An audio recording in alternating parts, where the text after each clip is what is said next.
l'école, c'est pour moi une perte de chance. Je sais que c'est très dissonant, mais c'est une perte de chance évidente parce que tu vas mettre ton enfant... Alors, je parle pas des hautes études. On s'entend, hein, je parle pour les petits. L'enfant, qu'est-ce qu'il fait dans sa vie? Il fait 3 choses.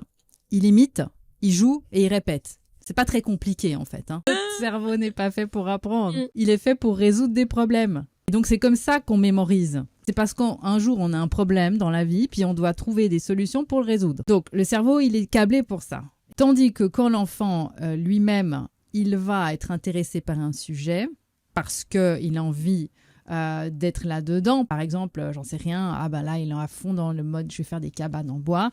Tu imagines le nombre de compétences qu'il faut pour faire des cabanes en bois. Donc, il va apprendre les maths, il va apprendre la menuiserie, il va apprendre la géométrie, il va apprendre plein de choses.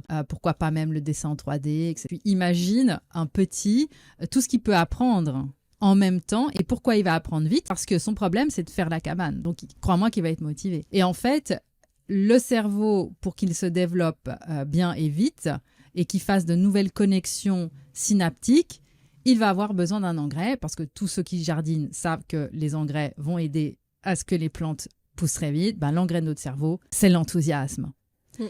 D'ailleurs, c'est pour ça que je dis toujours attention, parce que la pire des choses, c'est quand on court dans la mauvaise direction, mais en plus avec enthousiasme. Parce que c'est que vraiment, on veut y aller. Tu vas vraiment mettre beaucoup d'engrais là où il ne faut pas. Et donc là, c'est pareil, c'est-à-dire que l'enfant, quand il est autogéré, quand c'est lui qui va pouvoir découvrir à son rythme ce qui l'intéresse, il va mettre quantité d'enthousiasme et il va être propulsé très vite. Aujourd'hui, on n'arrive toujours pas à expliquer comment on apprend une langue maternelle. On ne sait pas. Alors, il y aurait des pistes, et puis je ne vais pas partir là-dedans parce que ce n'est pas le but de cet épisode, mais on ne sait toujours pas non plus expliquer pourquoi. Comment on fait pour apprendre à lire? Comment on fait pour apprendre à écrire? Toutes ces choses-là ne sont pas expliquées. Alors, on pense que c'est parce qu'on va à l'école. Tu vois, au moins pour savoir lire et compter. Non, ça n'a rien à voir.